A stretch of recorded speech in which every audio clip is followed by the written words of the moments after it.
everyone, and thank you so much for joining us for another episode. Today's discussion is one that requires a little bit of compassion, some courage, and an open heart. We have a guest here today. Her name is Kylee. She has endured a lot of experiences that no one should have to face. She is a survivor of many things, and I'm going to allow her to tell her story. And as you listen, please just stop, take a minute, take a breath. And if you really need to pause, go and take a deep breath and come back for your own self. That is perfectly fine. Taking care of yourself and prioritizing your own mental health is number one and priority. While each of her experiences has shaped parts of her journey, they do not define who she is, and therefore, all the experiences that you have experienced does not define you. Today, Kylie is walking the road of recovery, reclaiming her voice, and rebuilding her life, and discovering hope on the other side of imaginable pain. So, Kylie, would you go ahead and introduce yourself? Hello, I'm Kylie, and I am a woman in recovery.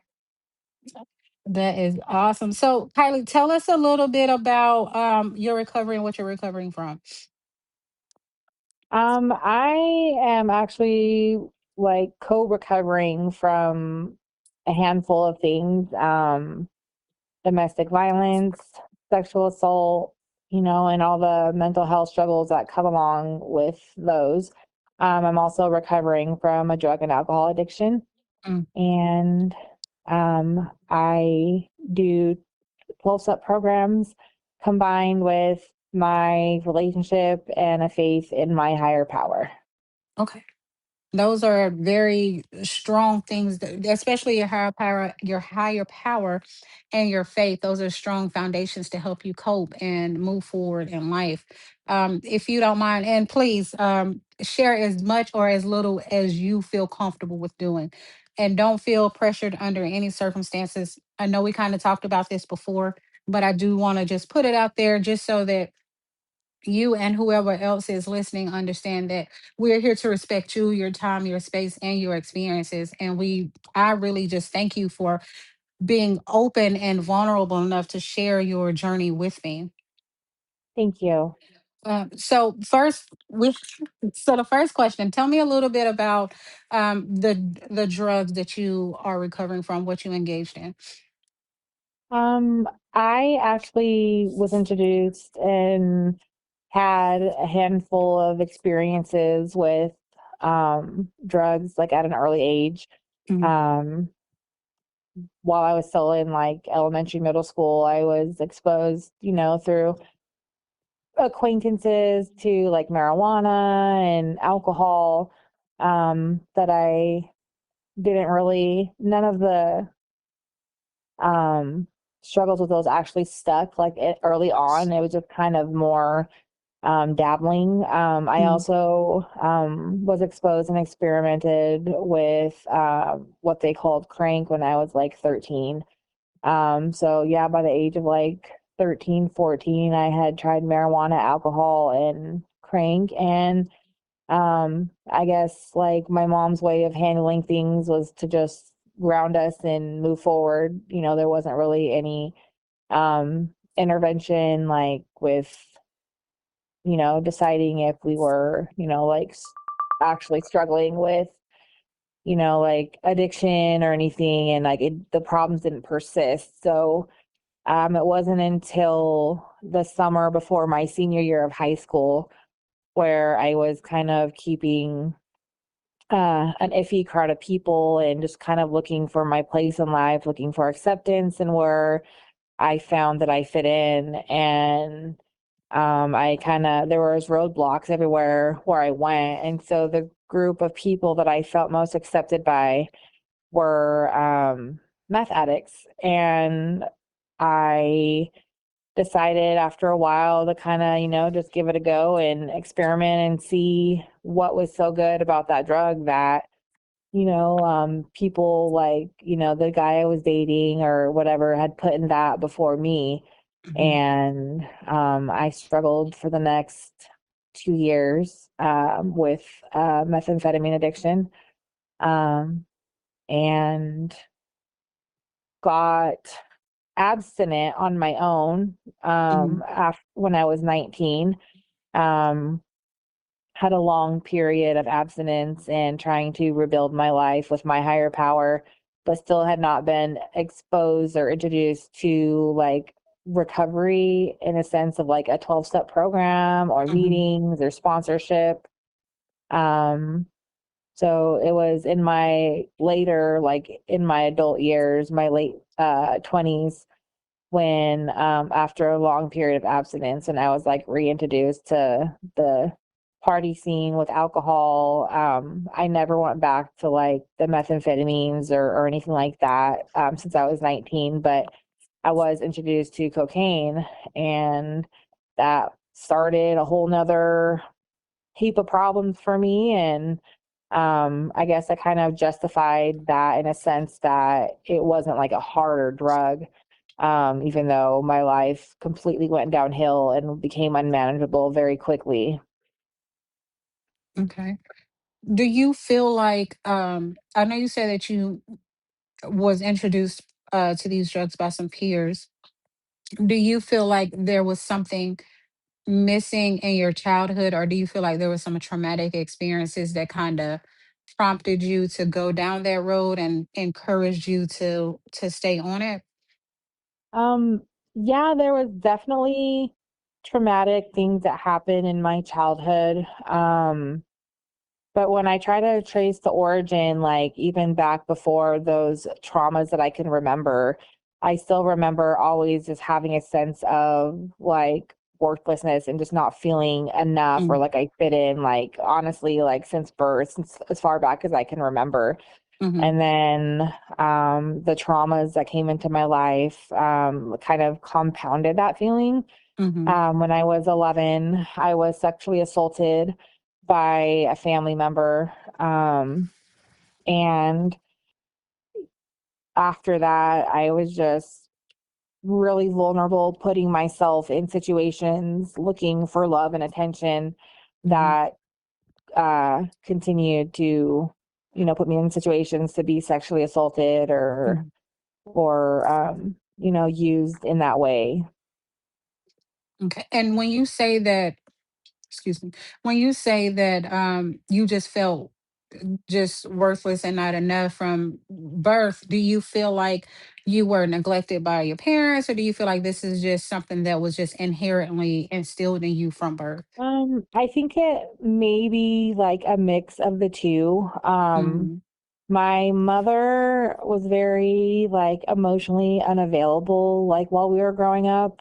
Mm-hmm. Um, like she tried her hardest and, but I guess she lacked the tools needed, that Mm-hmm. me and my siblings needed.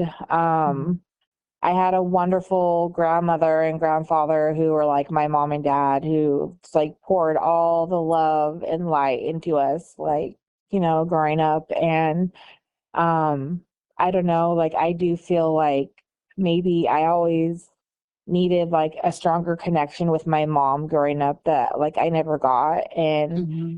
it was her energy and attention was put more into like the men in her life than it was into her children. So I think I even struggled to connect with my twin. I have a twin and we are just complete opposites, and our traumas like affected us differently. And instead of coming together, like we, for some reason, were more like competitors. Mm-hmm.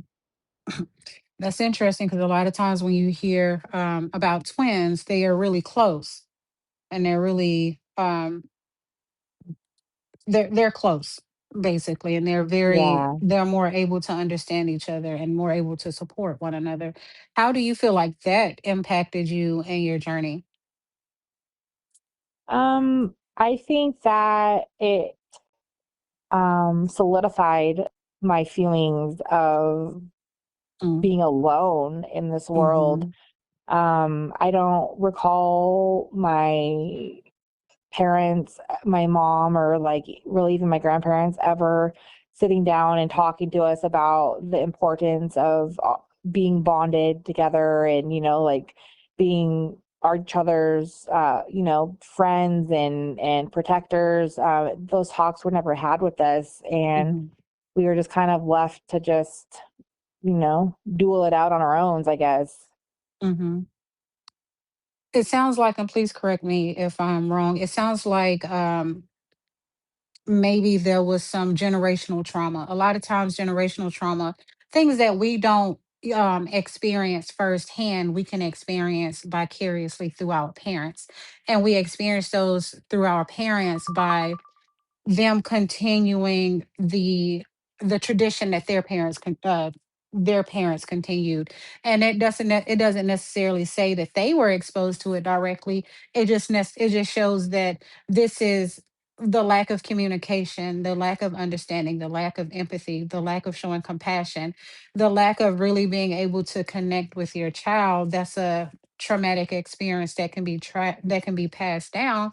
And it can be passed down through, the lack of conversation and the lack of opening. And when we Most don't definitely. and when we don't have that connection with our parents, then we lose a sense of identity. Because how do we create our identity? We mimic what we see around us, right? And if the Exactly. so do you feel like your well, you've already said this, but your mom not showing that level of compassion and empathy that you needed, do you feel like that was a part of you not being able to find a source of identity so that you can create your own identity? I do. I do feel like that. And the sense of identity I got that I did mirror and mimic from what I observed growing up was more like very self-critical, Hmm. like not accepting of who I am, what I see in the mirror, nitpicking like all my flaws, or just finding flaws within myself, comparing myself to other people. Hmm. From from your story up until this point, what do you feel like people misunderstand about you the most? I feel like people misunderstand like my intentions and my heart. Hmm. Um, I feel misunderstood because of the way that I struggled mentally and emotionally, like all my adult life. Um, from the outside, I've been told that it appears that either I'm lazy or I'm not committed or I'm not reliable, like when I'm just like trying to keep my head above water as best I can from moment to Hmm. moment. I also feel like people misunderstand my struggles as an addict, alcoholic. That is, like science proves that it really is like um, a more serious, like Hmm. a class something like mental health issue. Hmm. And what I've learned in recovery and treatment and everything is, that it's actually it's who we are, like in our makeup, like since birth, Hmm. and in our genes. And my twin did not get the addict genes, but I did, so Hmm. my first curiosity with drugs and alcohol was actually experienced with my twin, but she did not become an addict and I did. And, we made the same choices growing up. But um, so I know that the way that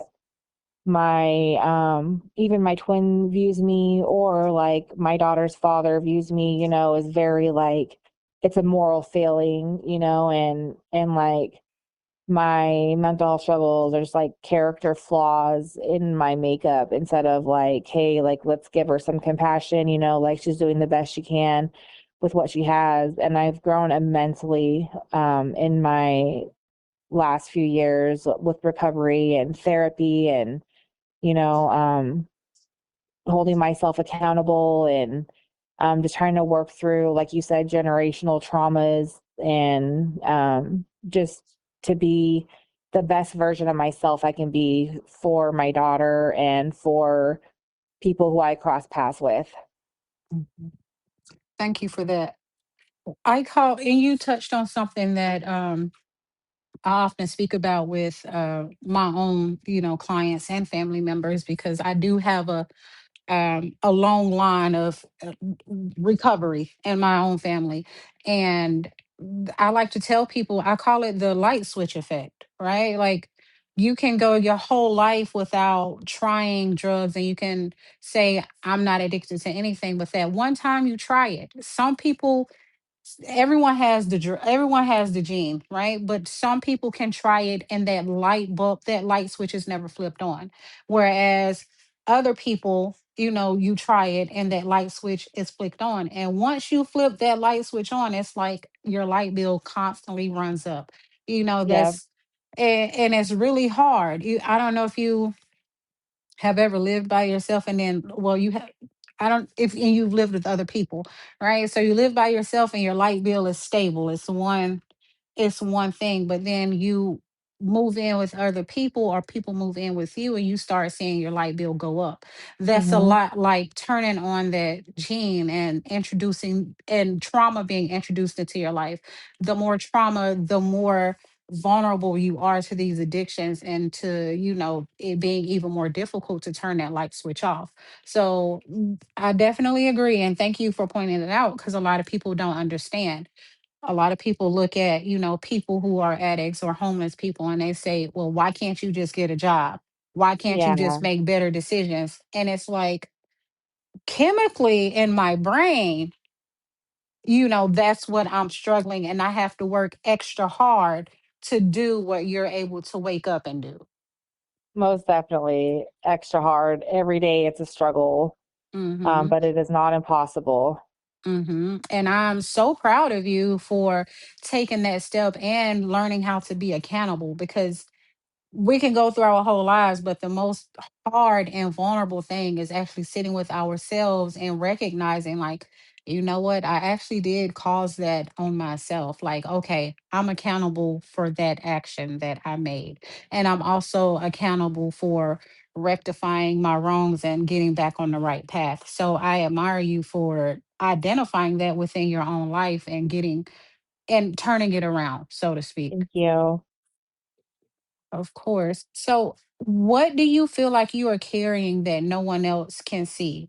I know you touched on, you deal with depression and you deal with a lot of mental health, and a lot of people view it as you being lazy. Do you feel like there are other burdens that you carry that other people find it hard or just refuse to see? I carry a lot of shame and guilt. Okay.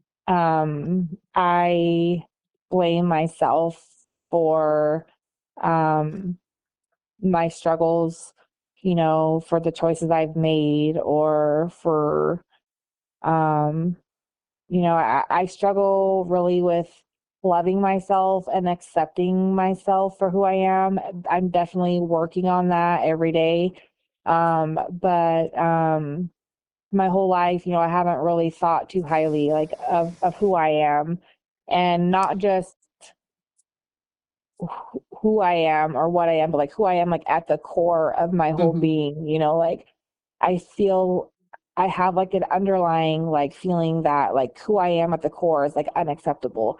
And I don't know why, like I don't know if it's been like life experiences or what that has shown me that I am the problem, but I know, yes, like choices I've made have contributed to, my circumstances, but, like I can also learn to see myself differently, learn to choose differently, and make different choices and become someone, healed, someone Mm-hmm.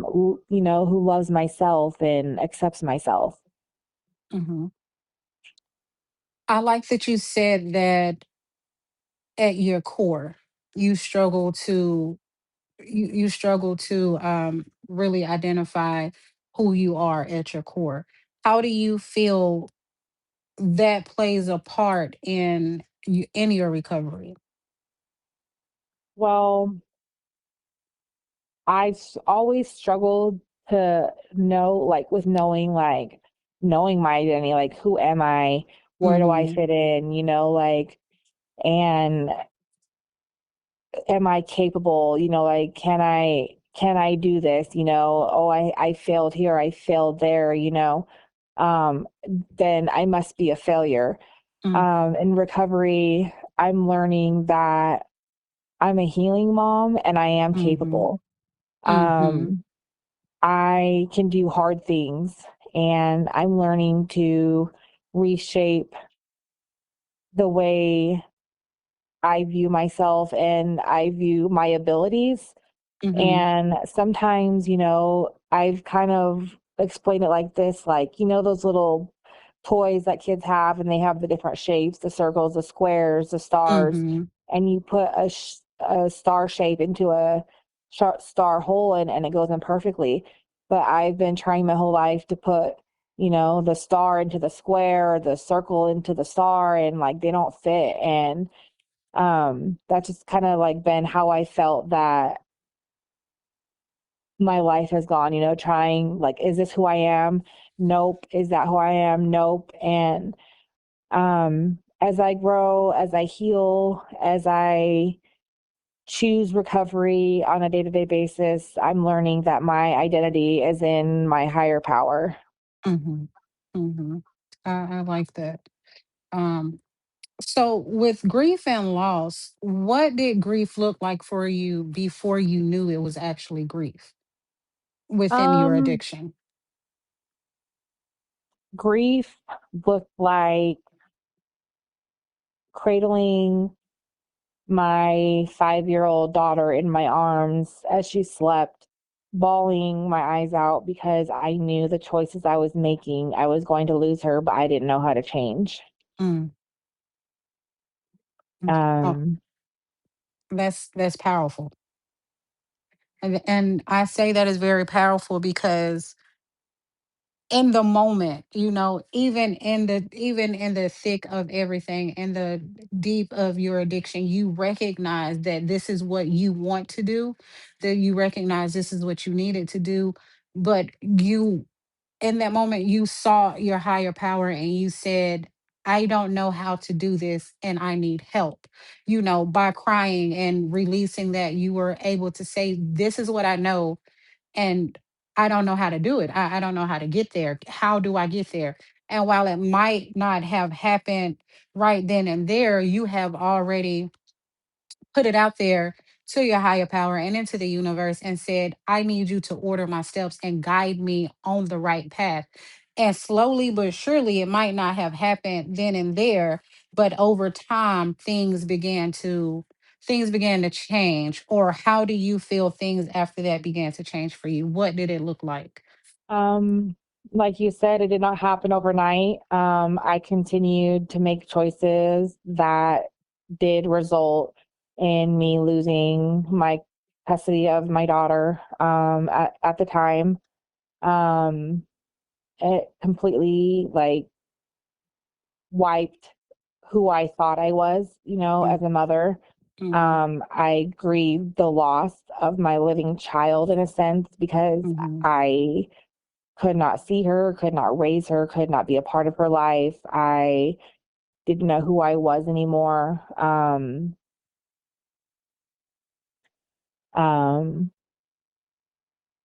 my higher power showed up in me losing custody of my daughter and Mm-hmm. being the only reason why I pushed myself into treatment and recovery. Mm-hmm.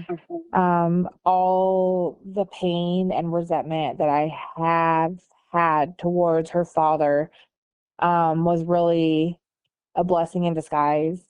He really saved my life. Mm-hmm. Was there a moment that you realized that your healing, was there like an aha moment that you were like, oh my God, my healing has actually begun. It begun quietly, and you look back and you're like, oh, it actually started then. Um, I think my healing journey, yes, it started years ago, but I think I struggled to see that I've already been on that journey because what see and what I feel doesn't match up to feeling healed and recovered. Mm-hmm. But I think that, um, as I've had bouts with relapses and bouts with recovery, everything that I've learned has never gone away to put me back at Mm-hmm. point zero when I began again. Mm-hmm. So I can see as I have grown closer to my higher power, closer to who they have created me to be, that, you know, yes, like it's been happening all along. I just haven't been able to see it. Mm-hmm. Mm-hmm. Okay. And then what pain do you feel your addiction was trying to silence? Um, I think my addiction was trying to silence my shame. Mm-hmm. Um, I think that's like shame and um regret and um, like not liking who I think I am or not knowing who I am. All the confusion, all the rage and hate I have like Mm-hmm. towards myself. I think I was trying to silence all that in my addiction. Um, Okay. yeah, And what were you searching for that substances couldn't even give you? peace, serenity. Mm-hmm. I guess in the beginning, maybe it gave me that heightened, you know, temporary happiness, Mm-hmm. temporary security emotionally. But the second those substances are out of your system, you crash at an even lower than baseline. And every high and every drink and everything is just an attempt to get back up and reach, like that same feeling again. Um, yeah. When did you begin to realize that the down the aftermath of substances wasn't worth the addiction? So let me reword that because it sounded crazy even when I said I it. know what you mean. I Oh, know what you okay. mean. I Okay. That makes sense.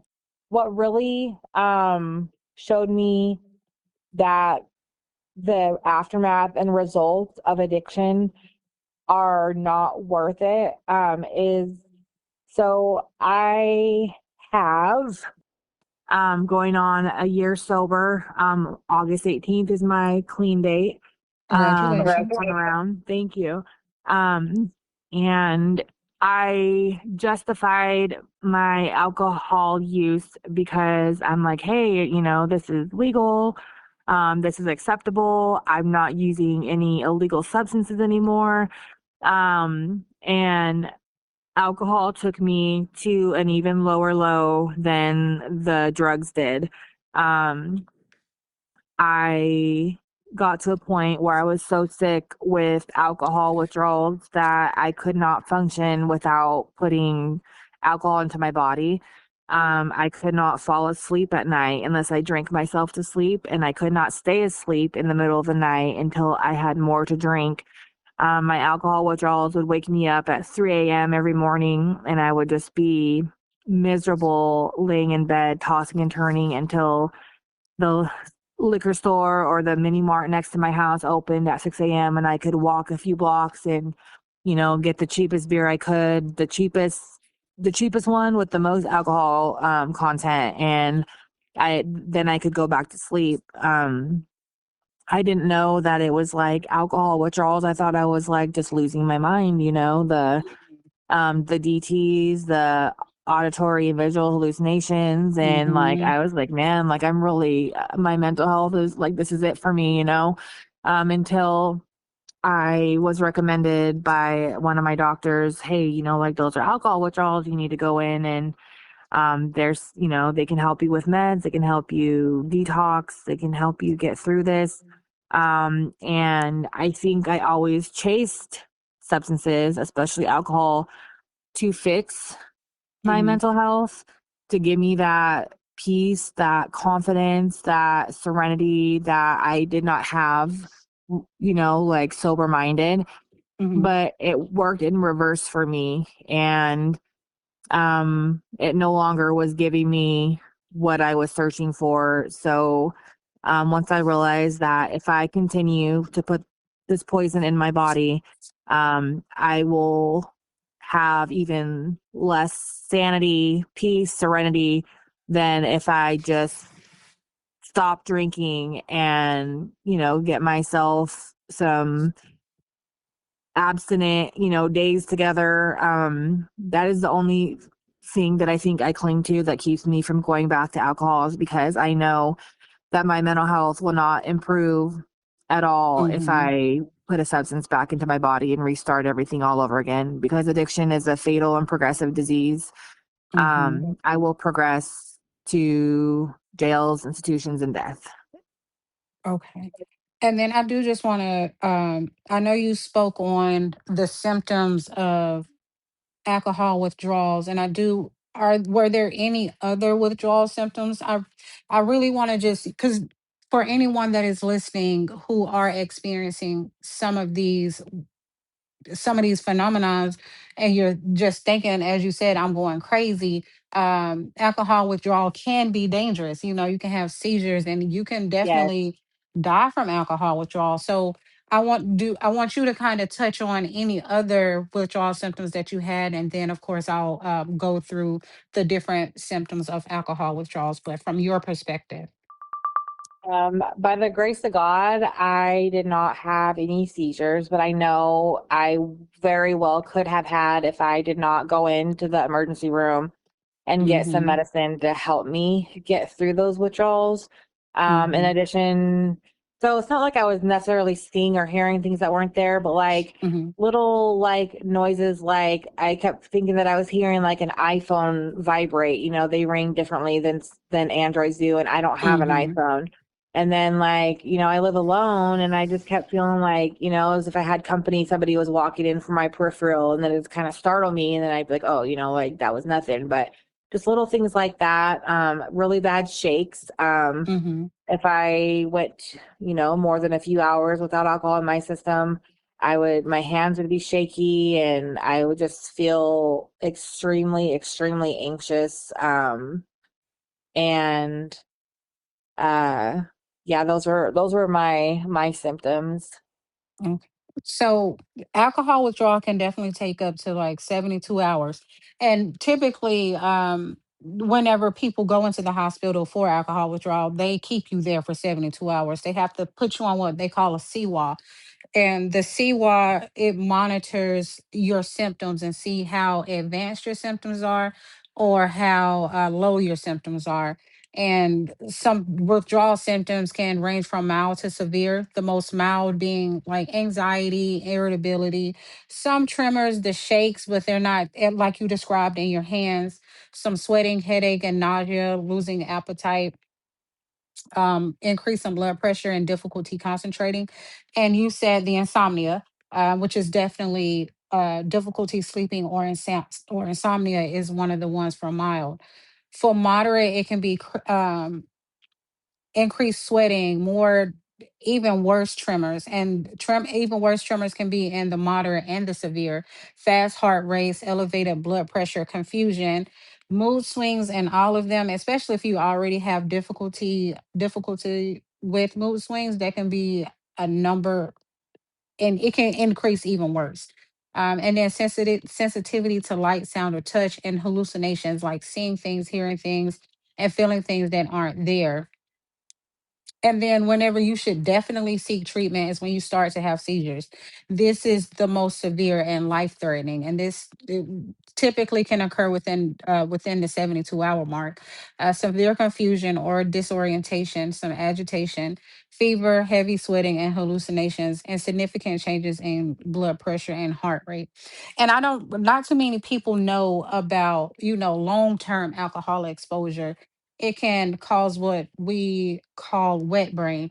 And what it does is the alcohol begins to eat your brain from the inside out. And then you start to have like alcohol induced dementia and things like that. And it can be deadly. So Yes. I just wanted I to give think that spiel. I think long term, Mm-hmm. my mental has definitely been affected, although I'm like 100% better than I was early on, Mm-hmm. in sobriety. I do feel like, I still have kind of like trouble like multitasking or like concentrating, Mm-hmm. in my job, or if I'm doing something that requires multitasking. I Mm-hmm. was actually just reading on a Facebook page the other day about how, like from the first couple months, the first 3 to 6 months, and then up to a year, there's something called PAWS, post acute withdrawal symptoms or Mm-hmm. syndrome, maybe. And it's very real. So, some people, depending on how long you've been drinking, can come out of it, and some people don't. I know a couple Mm-hmm. people with what brain, and it's very sad and it's very scary. Mm-hmm. It is. Um, thank you for sharing your experiences with it. What No do you problem. what do you feel was harder? Do you feel like getting sober was harder, or do you feel like learning who you were after the addiction was harder? I think learning who I am after the addiction is harder. It's immensely hard, to get sober, but it's even harder to stay sober. Mhm. Getting sober is the easier part. Staying Mhm. that way, staying quit. Mhm. Trying to find your identity in things that don't require substances. You have to change people, places, and things. You have to change everything if you want to get better and be different. Mhm. Our addiction, our inner addict is right there doing push-ups and getting stronger, and and always in the back of our minds, telling us to, this would be nice, or like this would relieve your stress. But Mhm. we just got to play the tape all the way through, weigh the consequences. And I just have to keep remembering how I felt and where I was at, a year ago. And for now, just for today, it's keeping me sober. Oh, good. What does your recovery mean to you today beyond sobriety? Beyond sobriety, beyond just abstaining from the drugs and alcohol, recovery is changing my perspective on not only myself, but on the world and on the people around me. Mhm. Not victimizing myself any longer. Yes, unfortunate things have happened to me in my past and to a lot of people, but I get to choose who I am today and who I will be tomorrow. Mhm. My past does not define me, but as long as I continue to work on myself, doing the inner work, I can be a better me for those around me. Okay. So when you look back on your darkest season in your life, is there anyone you feel surprised you with showing you compassion, love, empathy, and support?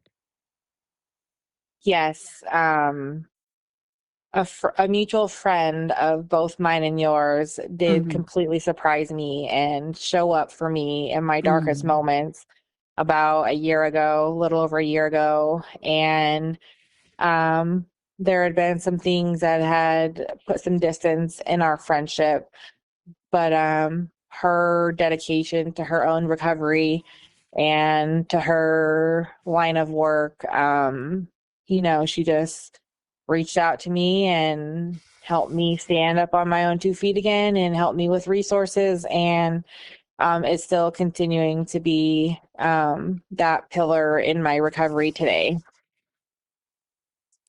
Do you feel like at some point in your journey that you would like to pay it forward, so to speak, to encourage people who were in your shoes and encourage them that that was the past, but that doesn't have to be your future? Yes, so much. I currently work in housekeeping with elderly, which is, it feels good to help people in Mhm, their last stages of life.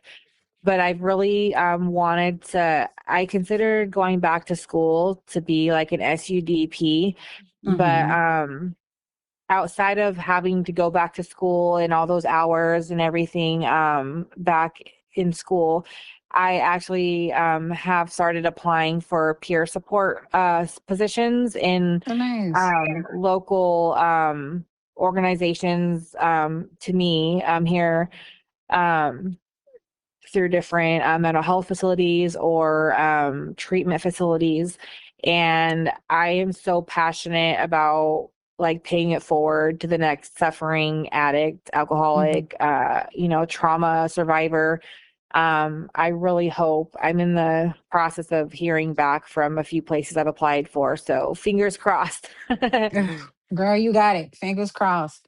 Thank you. Um, Speaking of faith, did your relationship with God or your spirituality change through your experience? And if it did, what did that look like for you? Um, I would say yes, it's changed through recovery. I was always raised in church to believe in God, the basics, Jesus is the Hmm. Son of God and died on the cross for our sins. But I was never modeled like a close, intimate relationship with Jesus. Hmm. And after my first struggles with addiction and getting sober, it really propelled me into a relationship with the Lord.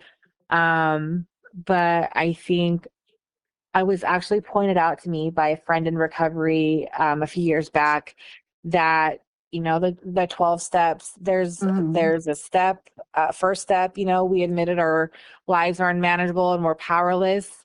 The second step, coming to believe that a power greater than ourselves can restore us to sanity. And then the third step, surrendering our will and our lives to that higher power. Well, I was hung up on the second step. It was pointed out to me because, I know I'm powerless, and I want to surrender, but I struggled with coming to believe that my God could restore me in every aspect.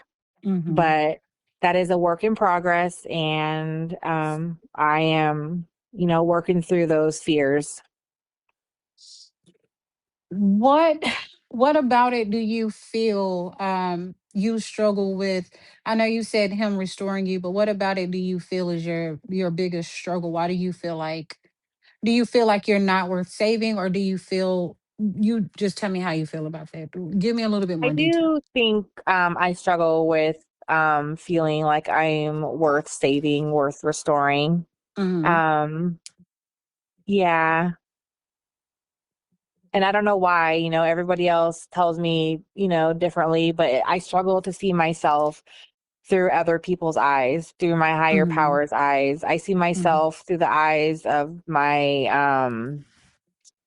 perpetrators, my Mhm. the people who have caused my trauma, and those lies are just scream louder inside of me than the voice of hope does. Mhm. Um, I feel like, and you can tell me, please correct me. I'm very open to corrective criticism. I feel like a lot of times we experience things in our life so that we can there's always someone out there who is going through what we're going through, right? But there's not always someone out there who can show us how to recover and get on the right path. So for me, and a lot of things that I have experienced, the way that I've helped myself to heal and grow through the trauma that I have experienced is, who am I supposed to be teaching? I when I was in, my darkest season, I looked for the self-help books that resembled what I was going through. I couldn't find them. I looked for the lectures that could tell me what I needed to hear. I couldn't find it. I looked for the people that looked like me, that sounded like me, that spoke like me, and I just couldn't find it. And at some point on my healing journey, I feel like God came to me and was like, "You're not going to find it because you need to experience this and lean on me so that you can heal and grow through it. So that way, the next person who looks like you, they'll have a guide. They'll have the blue that Absolutely. you'll give them the blueprint. You will show them the path that they need to go down." Absolutely. I believe that my experience and journey is the key to others out there struggling. Mm, I can't say that I ever found the exact blueprint, to my healing. I would look in self-help books as mm, well, or, even like watching TBN or, trying to listen to like different ministers and like how to get through, like I know the mm, answer is for me is in that book. But mhm, it looks different, mhm. there's a lot more that goes into it than just, it's not so simple. Right. It takes um I guess it takes the expense of our suffering to bring about Mhm. the solution to our healing. Yeah. Yeah, I definitely agree. What's something you feel that you're still learning about yourself? I'm learning what I like. I don't know what I like. I don't know what I think. I know what this person thinks I should like or think, or how this Mm, person thinks I should respond, or how what people want to hear from me. I'm learning my mm. own voice Oh, I love that. and setting boundaries. Mm. Yes, I'm learning to say no, Mhm. which is really hard for me. Mhm. Yes, you and I talk a lot that we're not taught boundaries. When you grow up, No. when you grow up in a household that's dysfunctional, it's dysfunctional. There are no boundaries. We learn you do as I say, not as I do, but what Yes. does that look like? Like what do you mean? Why do I get to watch you do XYZ, but I'm not allowed to do it and I have to do what you say? Why?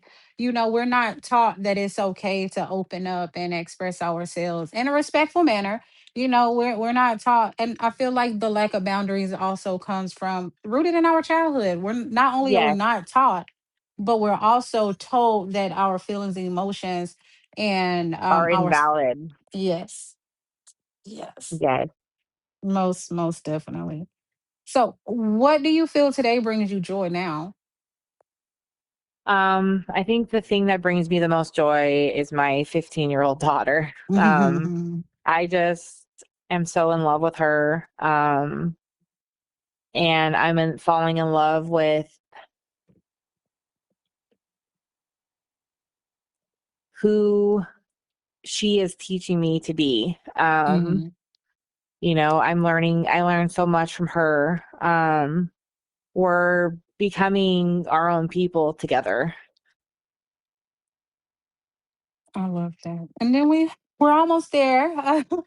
What powerful what would you say to someone who is listening, who feels like giving up today, who feels like this road to recovery just isn't working for them? I would say hold on through the night because joy comes in the morning. The Lord's mercies are new each morning. I know what it looks like. I know what it feels like. I know how bad it hurts. I know how hopeless it looks, but I serve a God of miracles.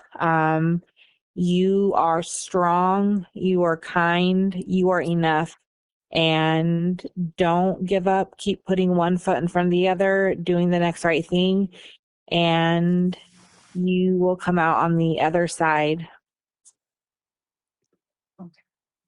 And if someone is silently grieving, what do you hope that they can take from your story today? That our past does not define us. Mhm. Um, Things that have happened to us is not who we are. Choices we've made on our own in the past is not who we are. Um, you can always grow, you can always blossom. Just keep watering the soil. Mm. I love that. Keep watering the soil. That is beautiful. Um, and then this is the last question before we go ahead and end today's podcast. If you could sit across from the version of yourself that thought they would never make it through, what would you tell them today? Uh, I don't know what I would say, but what I would do is just wrap my arms around my younger self and cry together and just hold my younger self. Hmm. Well, Kylie, thank you so much for your time and for your experience and for your journey today. So, as we close today's episode, I really want to thank you for trusting us with your story. Sharing experiences of addiction, domestic violence, sexual assault, and recovery takes incredible courage, and you really displayed how courageous you are about your journey and how passionate you are about recovery. Your willingness to be vulnerable reminds us that healing isn't about pretending that pain never happened, right? Because grief never really goes away. It just transforms and we learn how to grow with it and we learn how to make it become a part of our journey rather than trying to run away from it. It's about choosing every day and moving forward despite it, right? If today's conversation resonated with you, please know that you are not alone. Whether you're navigating addiction, surviving abuse, grieving, or simply trying to make it through another day, your story is not over. There's hope, there's help, and there are people who care. If you feel like you need someone to talk to, please shoot me an email, rebeccahall at amustardseedcare.com. And you can also go to my website, www.amustardseedcare.com, and reach out to me. I'm very open and don't think about the price. Don't think there is a price.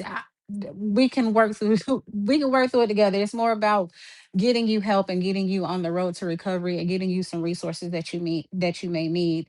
Recovery doesn't happen overnight. Healing isn't linear.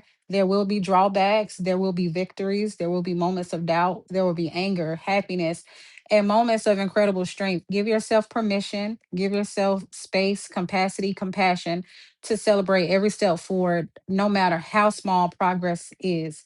So, thank you again, Kylie, for being Thank with you. us. Of course.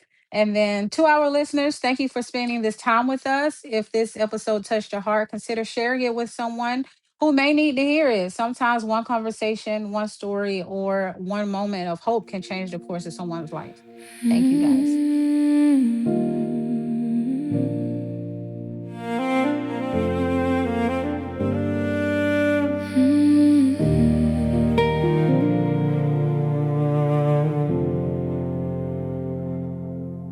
I am your replica, a carbon copy, a duplicated soul, a shadow walking softly.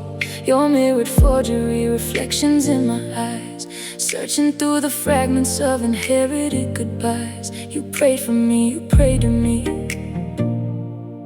guided me through storms I couldn't see. Promised me the world was waiting on the other side. So tell me now, why did you lie? I look into the mirror, every scar has your name. Every flaw I carry feels exactly the same. Tormented emotions drowning endlessly, a sea of displaced dreams searching for the deep.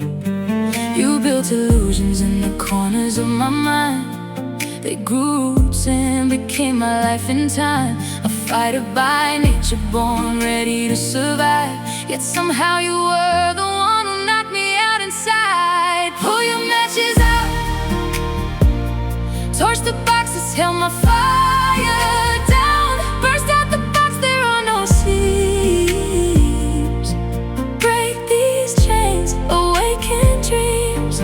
Open every road, stagnancy can't stay.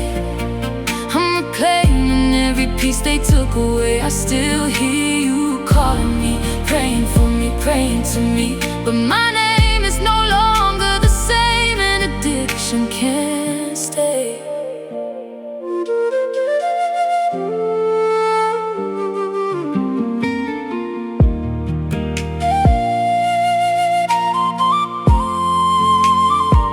An unfair match, somebody blew the candle out.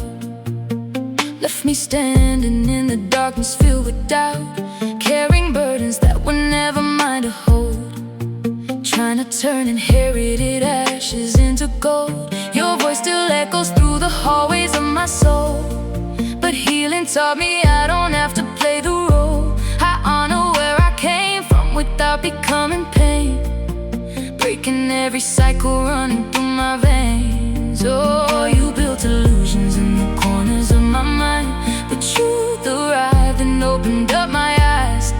A fighter by nature, still standing after all, learning that surrender isn't always a fall. Pull your matches out, torch the boxes, held my fire down. Burst out the box, there are no seams. Break these chains, awaken dreams. Open every road, stagnancy can't stay. I'm reclaiming every piece they took away. I still hear you calling me, praying for me, praying to me. But my name is no longer the same, and addiction can't stay.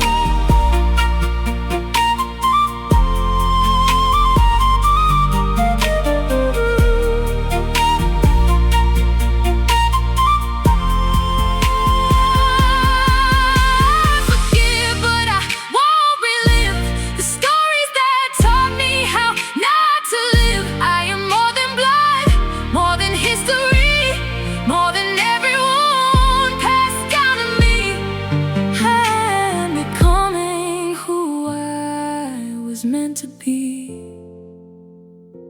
no longer your reflection, finally free. Pull your matches out, torch the boxes, held my fire down. Burst out the box, there are no seams. Break these chains, awaken dreams. I still hear you calling me, praying for me, praying to me. Ooh, guiding me through yesterday.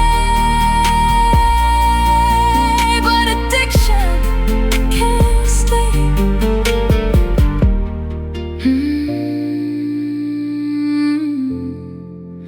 No addiction